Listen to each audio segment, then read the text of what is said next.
السلام عليك يا أبا عبد الله. الرحمن الرحيم. الله نور السماوات والأرض مثل نوره كمشكاة فيها مصباح المصباح في زجاجة الزجاجة كأنها كوكب دري يوقد من شجرة مباركة زيتونة لا شرقية ولا غربية يكاد زيتها يضيء ولو لم تمسسه نار نور على نور يهدي الله بنوره من يشاء ويضرب الله الأمثال للناس والله بكل شيء عليم. صلوات اللهم صل على محمد وآل محمد. سامعین محترم، میں آپ بزرگان کی خدمت میں خطیب کی حیثیت سے نہیں آیا بلکہ در زہرا کے نوکر میں نام بھجوانے آیا. آج میں آپ کی خدمت میں تاریخ اسلام کی ایک اہم شخصیت کی تاریخ کا تذکرہ کرنے لگا ہوں. توجہ ہے نا میری طرف؟ جب مکہ والوں کے مظالم حد سے زیادہ بڑھ گئے، صورتحال یہ تھی تازہ ہونے والے مسلمان جب اللہ کے رسول کے ساتھ وفا کرنے لگے، مسلمان ہونے لگے، تو مشرکین مکہ نے ان تازہ مسلمانوں پہ ظلم کرنا شروع کیا. اللہ کے رسول نے ارشاد فرمایا، اے جعفر تیار 72 یا 82 افراد کو لے کے تم حبش کی طرف چلے جاؤ، حبش کی طرف ہجرت کر جاؤ. یہ 72 یا 82 جناب جعفر تیار کی قیادت میں مکہ کو چھوڑ کے ملک حبشہ پہنچے. کچھ عرصہ رہے تو سب سے پہلی ولادت ان 72 یا 82 افراد میں سے جن کے ہاں ہوئی وہ جناب جعفر تیار کا گھرانہ تھا. اللہ نے جناب جعفر تیار اور جناب اسماء بنت امیس کو ایک بیٹا عطا کیا. کہاں بیٹا عطا کیا؟ حبشہ میں. حبشہ کا بادشاہ کون؟ نجاشی. جب بیٹا عطا کیا جناب جعفر تیار نے بیٹے کو دیکھا تو کچھ یاد آنے لگا. جناب جعفر کے اس بیٹے کی شکل و صورت اللہ کے رسول کے والد کی طرح تھی. کیونکہ اس کیفیت اور اس منظر کو دیکھا، کہا اسماء میں اپنے اس بیٹے کا نام عبداللہ رکھوں گا. کہا کیوں؟ کہا اس لیے ان کی شکل و صورت میرے چچا عبداللہ سے ملتی ہے. ادھر نجاشی بادشاہ کی بیٹیاں تھیں، بیٹا کوئی نہیں تھا. کچھ عرصہ گزرا، اللہ نے نجاشی کو بیٹا عطا کیا. نجاشی فخر کر کے کہا کرتا تھا مجھے تو خوشی عطا ہوئی ہے، جعفر یہ تیرے بیٹے عبداللہ کا صدقہ ہے۔ اگر تیرا بیٹا عبداللہ اس دنیا میں نہ آتا، مجھے بھی بیٹے کی خیرات نہ ملتی۔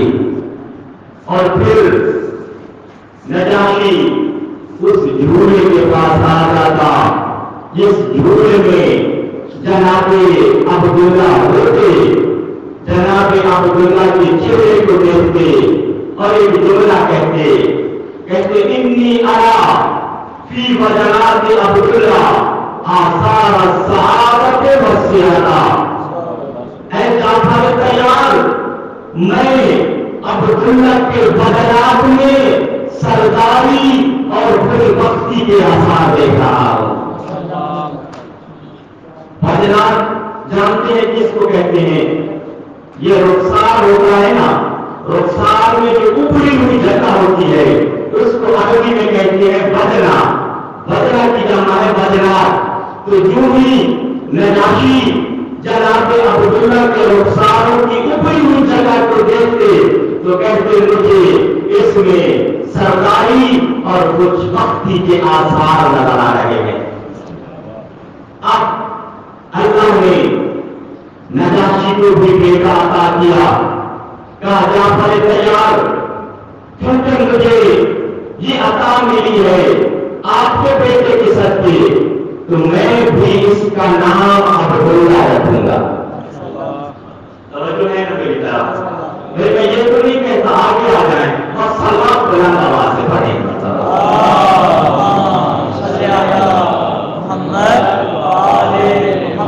سلامت رہیم، آباد رہیم۔ جناب عبداللہ اور نجاشی کا بیٹا تقریباً ہم سے تھے، تو جب نام عبداللہ رکھا گیا نجاشی کے بیٹے کا، تو نجاشی نے اپنا بیٹا اٹھایا، جناب جعفر کے پاس آئے، کہا جعفر میری ایک خواہش ہے، تمہارا تعلق ہے ابو طالب کے گھرانے سے، اور ابو طالب کے بارے میں ہم نے سنا ہے وہ بنی ہاشم کو کیا عرب کے شجاع ترین بھات تھے۔ میں یہ چاہتا ہوں ابو طالب کی پاور میرے بیٹے کو دودھ دلائے۔ جناب اسما بنت امیس نے نجاشی کے بیٹے کو دودھ پلایا، ادھر نجاشی کا بیٹا بھی بڑھنے لگا، جناب عبداللہ بھی بڑھنے لگے۔ اچانک حالات بدلے، یہ جو مہاجرین مکہ تھے، حبش میں آئے ہوئے تھے، یہ واپس اللہ کے رسول کی بارگاہ میں آئے۔ جنگ موتا کا زمانہ شروع ہو گیا، جناب جعفر جنگ موتا میں گئے اور جنگ موتا میں شہید ہو گئے۔ جناب جعفر کہتے ہیں مجھے یاد ہے جب میرے پاپا کی شہادت ہوئی، اللہ کے رسول ہمارے گھر آئے تھے اور کہا تھا اے اسما میرے پاس لے آؤ ابنا اخی، میرے بھائی کے بیٹے۔ جناب جعفر تیار کے 3 بیٹے تھے، بیٹیاں نہیں تھی۔ بڑے بیٹے کا نام عبداللہ تھا، دوسرے کا نام عون تھا، تیسرے کا نام محمد تھا۔ جو ہی محمد سامنے آئے تو اللہ کے رسول نے پڑھ کے استقبال کیا، کہا محمد میرے چچا ابو طالب کی شبیہ ہے۔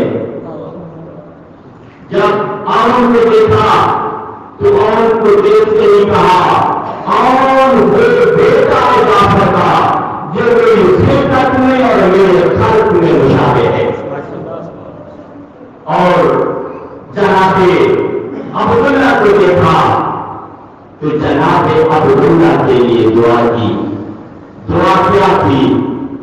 تو جب بھی تجارت کرے اللہ تیری تجارت میں برکت پائے۔ اللہ کے رسول نے یہ دعا جناب عبداللہ کے لیے 2 مرتبہ کی۔ ایک مرتبہ اس وقت جب اللہ کا رسول جناب جعفر کی شہادت کے بعد تشریف لائے اور ایک مرتبہ ایک اور موقع پہ کی، وہ انشاءاللہ میں ذکر کرتا ہوں. صلی اللہ علیہ محمد و آل محمد. اللهم صل على محمد وآل محمد.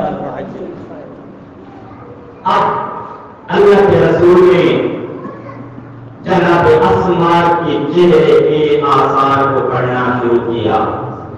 بیوہ تھی، 3 بچوں کی ماں تھی، پریشانی کے آثار تو تھے.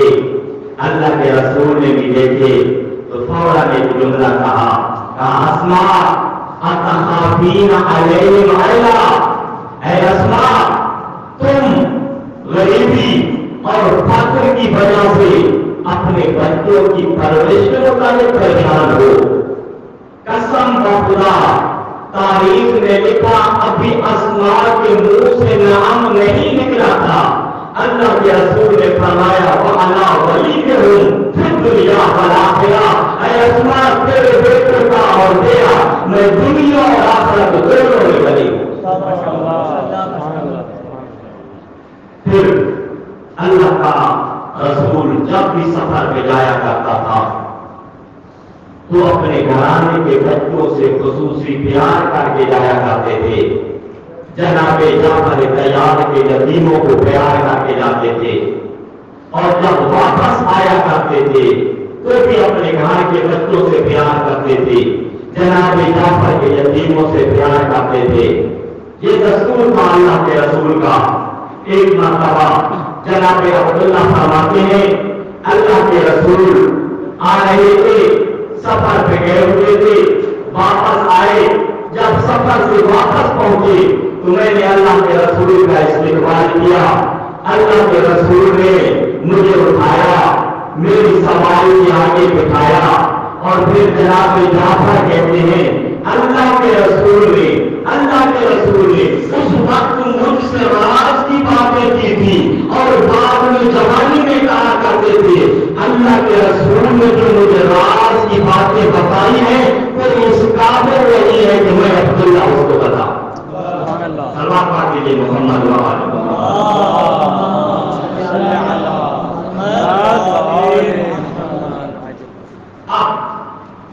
اللہ کے رسول ایک مرتبہ آ رہے ہیں. جناب عبداللہ زمین پہ بیٹھے ہیں. حالت کیا ہے؟ وَعَلَىٰ عَادَتِهِمْ، جیسے بچوں کی عادت ہوتی ہے يَلْعَبُ بِالتُّرَابِ بَالطِّينِ، بچے مٹی اور ریت سے کھیل رہے ہیں. جناب عبداللہ بھی مٹی سے کھیل رہے ہیں. وَكَانَ قَدْ صَنَعَ مِنْهُ بَعِيرًا، جناب عبداللہ نے بیٹھے بیٹھے مٹی کا ایک اونٹ بنایا. ادھر سے اللہ کی رحمت آئی. فتبسم رسول اللہ من ذلك، اللہ کے رسول کے چہرے پہ آثار مسکراہٹ آئی. تبسم فرمایا اور فرمایا یا عبداللہ ما تصنع بهذا البعیر، اس اونٹ کے ذریعے کیا کرو گے؟ کہا ابھی تو یا رسول اللہ میں اس کو فروخت کروں گا. تو اللہ کے رسول نے فرمایا وما تصنع بثمنہ، اس کی قیمت کے ساتھ کیا کرو گے؟ کہا اللہ کا رسول میں کھجوروں کو خریدوں گا اور کھجوروں کو کھاؤں گا. بچپنے کی یہ گفتگو سن کے اللہ کے رسول مسکرائے اور ایک دعا کی اللہم بارک فی صفقۃ یمینہ، کہ یا اللہ جو بھی عبداللہ معاملہ کرے عبداللہ کے لیے وہ معاملہ بابرکت قرار دے. جناب عبداللہ کہتے ہیں اس کے بعد میں نے جس چیز کی تجارت کی، میں نے جو معاملہ کیا، میں نے جس چیز کو خریدا یا بیچا ہمیشہ نفع میں ہی بیچا. ماشاءاللہ صلوات پڑھیے محمد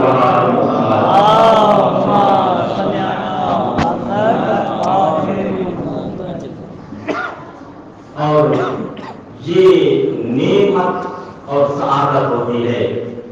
انسان دولت مند بھی ہو سخی بھی ہو. اور تاریخ کا اتفاق ایسا ہے یہ دونوں چیزیں بہت کم لوگوں میں جمع ہوتی ہیں. دولت مند بھی ہو سخی بھی ہو، اگر یہ ہو جائے تو نور علی نور ہے. مگر جناب عبداللہ میں یہ دونوں چیزیں بدر اتم موجود تھی. دولت مند بھی تھے، سخی بھی تھے. دولت مند کتنے تھے سنو گے؟ معاویہ جب اپنی حکومت چلاتا تھا تو معاویہ کو اپنی حکومت چلانے کے لیے عبداللہ بن جعفر سے داد لینا پڑتا تھا. جب بنتے تھے پھر آگے جناب عبداللہ کو واپس کیا جاتا تھا. اور مدینہ میں کسی کو قرض کی ضرورت ہوتی وہ کسی سے قرض لیتا، پوچھتا قرض دینے والا کب واپس کرو گے؟ کہا جب عبداللہ بن جعفر عطا دیں گے اس سے عطا لے کے تمہیں واپس کروں گا. جب کسی کو قرض نہ مل رہا ہوتا، ضامن مانگا جاتا، تو لوگ جناب عبداللہ بن جعفر کو لے آتے، کہا ہم عبداللہ کو ضمانت دے رہے ہیں، ہمیں قرض ادا کر دو. سلام کر دیجیے محمد باہر.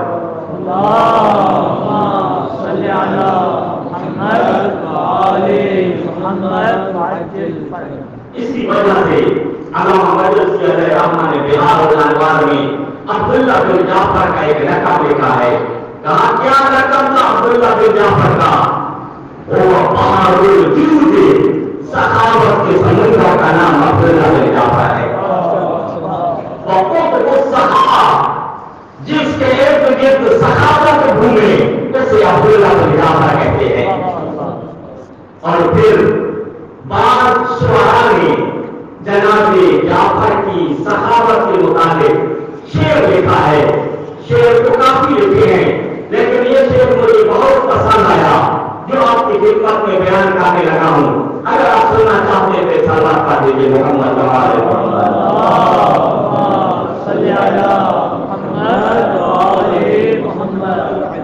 شعر پہ توجہ رکھنا. شاعر نے لکھا الفتا نام حتی کأنک لم تکن عرفت من الاشیاء شیئا سوا نام. اے عبداللہ تو نام سے اتنا مانوس ہو گیا ہے، یعنی جو کوئی چیز مانگنے آتا جناب عبداللہ کہتے ہاں دیتا ہوں. تو شاعر نے کہا اے عبداللہ تو نام سے اتنا مانوس ہو گیا ہے گویا کہ آپ نے اپنی پوری زندگی میں نام کے علاوہ کسی اور چیز کی پہچان ہی نہیں کرتے. اور پھر دوسرا جملہ کہا وَآذَيْتَ لَا، آپ نے لفظ لا سے ایسی دشمنی رکھی، یعنی کوئی آئے آپ نے کبھی یہ نہیں کہا میرے پاس نہیں ہے یا نہیں دیتا. شاید نے کہا وَآذَيْتَ لَا، آپ نے لا سے ایسی دشمنی رکھی حتی کأنک لم تکن سمیتا بہی لا فی سال الدہر والامم، ایسے حال میں کبھی لفظ لا سنا ہی نہیں ہے. اور پھر مدینے کے سائل اور مدینے کے فقیر ایک جملہ کہا کرتے تھے، کہتے تھے جب تک عبداللہ زندہ تھا ہمیں پتہ ہی نہیں سوال کیا ہوتا ہے. میں لفظ ہی نہیں کر رہا، صاحب صاحب رحمت نے جو جملے لکھے ہیں وہی بیان کر رہا ہوں. سائل آ کے کہتے جب تک عبداللہ زندہ رہا ہمیں پتہ ہی نہیں ہے کہ سوال کیا ہوتا ہے. اور یہ واقعی بنی ہاشم کی سیرت ہے، آل محمد کے گھرانے کی عظمت ہے. اور پھر جناب عبداللہ کے بارے میں اگر ان کی سخاوت کو میں بیان کرنا شروع کر دوں تو جناب عبداللہ کی سخاوت کے واقعات ختم نہ ہو کہ کتنے بڑے سخی تھے جناب عبداللہ. ایک دفعہ مدینہ سے مکہ گئے، راستے میں ایک بوڑھی عورت تھی، انہوں نے جناب عبداللہ کی ضیافت کی. ضیافت میں کیا کیا؟ اس کی ایک بکری تھی، اس بکری کو ذبح کیا، جناب عبداللہ کی ضیافت فرمائی. جب ضیافت ہو گئی جناب عبداللہ کی تو جناب عبداللہ نے فرمایا جب مدینے آنا تو میرے گھر کو شراب بخشنا۔ کچھ عرصے بعد اس نے مدینہ کا سفر کیا، جناب عبداللہ کے گھر آئی، یوں ہی جناب عبداللہ نے اس بوڑھی کو دیکھا تو جناب عبداللہ نے کیا کہا، اپنے غلاموں کو حکم دیا جاؤ 200 بھیڑ اور بکریاں لے کے آؤ، میں نے اس بوڑھی کا احسان اتارنا ہے۔ 200 گوسفند اور 2000 دینار اس بوڑھی کو ادا کیے۔ اور پھر امام صادق علیہ السلام فرماتے ہیں، سبق پڑھتے ہیں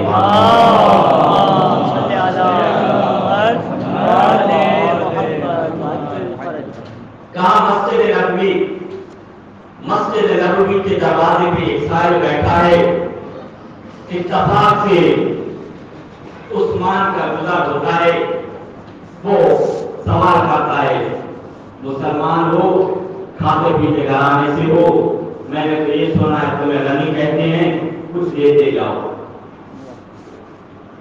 عثمان نے جیب میں ہاتھ مارا، 5 درہم ادا کیے۔ صاحب نے منہ کی طرف دیکھا، پھر پیسوں کی طرف دیکھا، کہا میں نے تو غنی سنا تھا، عطا تو اتنی نہیں کی، یہ لے لو اور مجھے کوئی ایسا در بتاؤ جو میری دوا کرے۔ تو اس وقت مسجد نبوی میں بنی ہاشم کے چاند بیٹھے تھے، ایک طرف امام حسن علیہ السلام بیٹھے تھے، ان کے ساتھ امام حسین علیہ السلام بیٹھے تھے، ساتھ جناب عبداللہ بن جعفر بیٹھے تھے۔ کہا اگر ان کے پاس جانا ہے کہ ان کے گھرانے کا صحابہ طواف کرتی ہے تو مسجد کے اس کونے میں جا، وہ شخصیات تیری مرض کا علاج کریں گی۔ کہا کون بیٹھے ہیں؟ کہا بنی ہاشم کے سردار بیٹھے ہیں۔ یہ گیا، کہا مولا مجھے چاہیے، میرے پاس پیسے نہیں ہیں۔ تو امام حسن الزمان نے 50 درہم ادا کیے، امام حسین نے 49 درہم ادا کیے۔ ادب دیکھیں، امام حسن نے 50، امام حسین نے 49 اور جناب عبداللہ بن جعفر نے 48 درہم ادا کیے۔ یہ آل محمد کے قصیدے پڑھتا ہوا مسجد نبوی سے چلا۔ اور پھر اگر ہم مزید آگے بڑھیں تو ہمیں بہت سارے واقعات ملتے ہیں۔ انسان عام طور پہ سفر پہ جا رہا ہو نا، سفر کرنے کا ارادہ کرے اور کوئی سواری آ جائے، کوشش یہی ہوتی ہے میں ذرا اس سے جلدی کنارہ کش ہوں اور اپنی منزل کو پہنچوں۔ قسم خدا یہ سیرت نہیں تھی جناب عبداللہ بن جعفر تیار کی۔ روایات میں ملتا ہے اگر گھوڑے کی رکاب میں ایک پاؤں ہوتا، دوسرا اٹھا رہے ہوتے، سائل آ جاتا، رکاب سے پاؤں نکال لیتے۔ اور ایک دن یہی ہوا، مدینہ میں ایک شاعر تھا، اور پھر جانتے ہیں شاعر اکثر غریب ہوتے ہیں، یہ بھی حرمت کا مارا ہوا شاعر تھا۔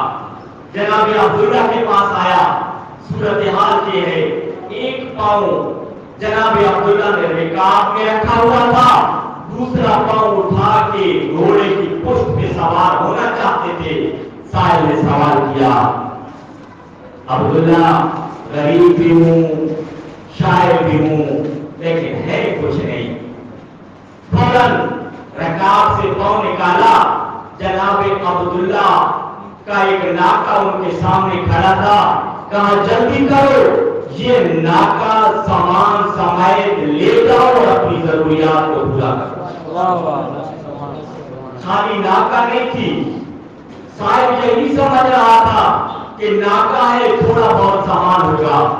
جب اس نے ان تھیلوں کو کھولا جو ناکا پہ موجود تھے تو ان میں 4000 اشرفیوں کی تھیلیاں موجود تھیں۔ ان تھیلیوں کو لیتے ہوئے، ناکا کو لیتے ہوئے جناب جعفر کو دعا کرتے ہوئے چلا۔ اور پھر جب جوان ہوئے، شادی کے قابل ہوئے، آئے امیر المومنین علی ابن ابی طالب کی بارگاہ میں۔ کہا یا امیر المومنین میں نے عرب میں بہت نگاہ کی ہے، میں نے دیکھا میں کس سے شادی کروں جو میرے ایمان میں میرے دین میں معاون ہو، سوائے آپ کی شہزادی کے مجھے کوئی نظر نہیں آیا۔ امیر المومنین نے فرمایا ہاں عبداللہ مجھے بھی میری بیٹی کے لائق کوئی اور نظر نہیں آتا، مگر عبداللہ میری ایک شرط ہے، تم وہ پوری کر سکتے ہو تو میں اپنی بیٹی کا حق آپ سے کرنا چاہتا ہوں۔ توجہ ہے نا میری طرف؟ کہا مولا اب جو حکم فرمائیں گے میں پوری کروں گا، آپ میرے والد بھی ہیں، میرے چچا بھی ہیں، آپ نے میری تربیت بھی کی، آپ میرے محسن بھی ہیں۔ کہا عبداللہ یاد رکھنا اس کائنات میں اگر کسی نے ایک دوسرے سے محبت کی ہے تو وہ صرف 6 ہستیاں ہیں۔ پہلی محبت جناب یوسف اور جناب یعقوب کی محبت ہے۔ یہ محبت باپ اور بیٹے میں جیسی تھی ویسے کائنات میں کسی میں نہیں تھی۔ کہا دوسری محبت اللہ کے رسول اور ان کی بیٹی زہرا میں تھی۔ یہ باپ اور بیٹی میں جیسی محبت تھی ویسی محبت کسی میں نہیں تھی۔ اور تیسرا جملہ جب امیر المومنین کہہ رہے تھے تو رو بھی رہے تھے۔ کہا عبداللہ جیسی محبت حسین اور زینب کی ہے ویسی محبت کسی میں نہیں ہے۔ کہا عبداللہ شرط اب میں بیان کرنے لگا ہوں۔ کہا مولا بیان فرمائیں۔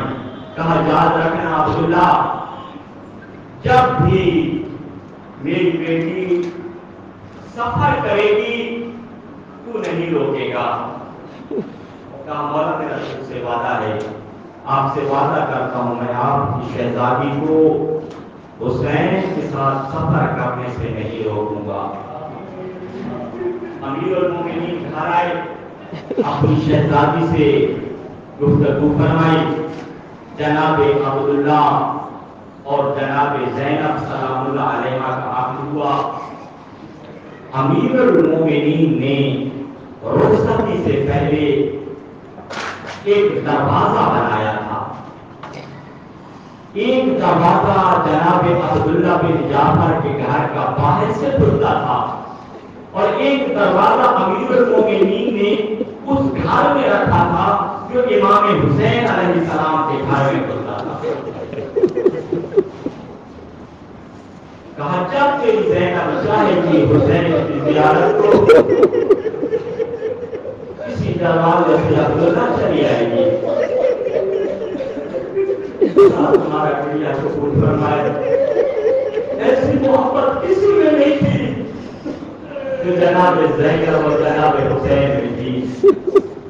عرب کا دستور تھا جب شادی ہو جاتی تھی تو بیٹی کے گھر والے 3 دنوں کے بعد بیٹی کو ملنے جاتے تھے، مگر پہلے ماں ملنے جاتی، بیٹی کو مل آتی، پھر واپس آ کے پورے گھر والوں کو لے جاتی۔ جب شادی کو 3 دن گزرے امیر المومنین جناب حفصہ کے بعد آئے۔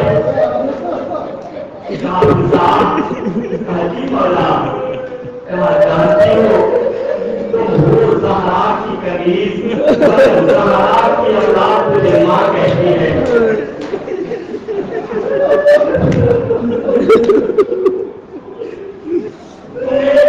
زہرا کی اولاد ماں کہتی ہے، اما فضا ذرا میری زینب کے پاس جاؤ۔ عزادار جناب فضا کریم اس وقت امام حسین سوئے ہوئے تھے۔ جب جناب فضا پہنچی، قسم خدا میں نے جملے نہیں پڑے ہیں، جناب عبداللہ کا گھر تھا، اس گھر کا حجرہ تھا، حجرے میں جائے نماز اٹھی ہوئی تھی، علی کی بیٹی جائے نماز پہ رو رہی تھی۔ جناب حفصہ نے دیکھا جناب زینب کی آنکھیں رو رو کے سرخ ہو چکی ہیں۔ پہلا سوال کیا، علی کی بیٹی کیوں رہی ہے؟ گھر میں کمی ہے؟ کہا نہیں اما حفصہ، مجھے 3 دن سے حسین نظر نہیں آیا۔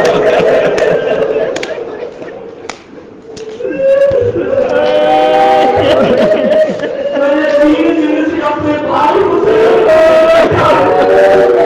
مجھے حسین کی محبت بنا رہی ہے۔ اچھا علی کی بیٹی میں ابھی جاتی ہوں، میں حسین کو لے کے آتی ہوں۔ بازارو جناب حفصہ چلتے چلتے ادھر آئی جہاں علی کا گھر تھا۔ جب علی کے گھر میں پہنچی وہاں گریا بلند تھا۔ پہلے تو حیران ہو کہ جناب حفصہ دیکھتی رہی اور پھر کہا یا امیر المومنین رونے کا سبب بتا سکتے ہیں؟ کہا حفصہ حسین رلا رہا ہے۔ کہا کیوں؟ کہا جب تو زینب کے پاس گئی تھی میرا حسین سو رہا تھا، تو گھر سے نکلی حسین طرف کے اٹھا رونے لگ گیا۔ میں حسین کے پاس آیا، حسین رو کیوں رہے ہو؟ کہا بابا ابھی اماں زہرا خواب میں مجھے سینے سے لگایا، رو رو کے کہہ رہے تھے حسین میری زینب طرف ہے۔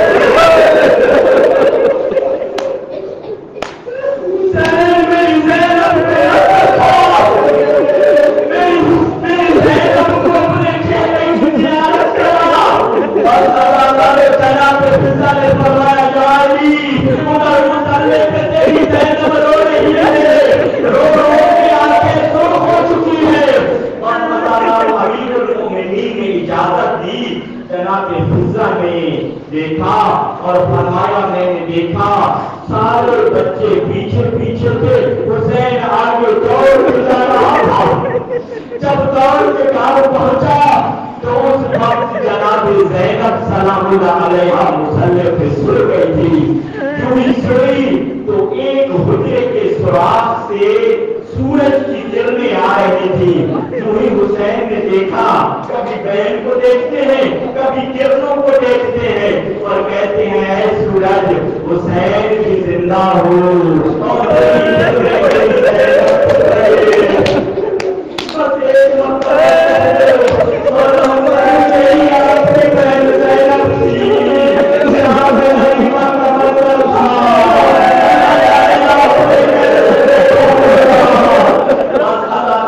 مدینہ سے سواری نکلنے لگی تھی، مولا حسین نے فرمایا تھا زینب بہن ذرا عبداللہ سے اجازت لے لیا ہو، میں آپ کا انتظار کر رہا ہوں۔ جلدی سے آئی، زمین پہ بیٹھی، کہا کچھ نہیں، رونے لگ گئی۔ جناب عبداللہ نے کہا اے علی کی بیٹی آپ کا رونا مجھ سے برداشت نہیں ہوتا، آپ کے بارے میں تو میرا چچا علی مجھے نصیحت دے کر کے کیا تھا، مجھ سے برداشت نہیں ہوتا، بتائے رو کیوں رہی ہو؟ کہا عبداللہ میرا بھائی سفر کر رہا ہے، آپ شمع رہے، آپ اجازت نہ دیں مجھے منظور ہے، لیکن یاد رکھنا ادھر حسین کا قافلہ چلے گا، ادھر زینب کا چلا جائے گا۔ علی کی بیٹی ہاں جا رہی ہوں، سفر بلاری ہے، میرے بڑے گھر میں دیکھو کس چیز کی ضرورت ہو لے کے چلی جاؤ۔ کہا کوئی چیز نہیں لیتی، بس مجھے اجازت دے دو۔ کہا نہیں، میں عبداللہ ہوں۔ اپنی 4 بہترین قریبوں کو جناب عبداللہ نے بلایا، کہا آ جاؤ میری زوجہ علی کی بیٹی کے ساتھ سفر کرو، میری زینب کی راستے میں خدمت کرنا۔ اور پھر بلایا آؤں محمد ذرا میرے قریب آؤ۔ دونوں شہزادے قریب آئے، کہا زینب آن کو میری طرف سے حسین محمد کو اپنی طرف سے حسین پہ صدقہ کر دینا۔ میں نے مقاتل میں دیکھا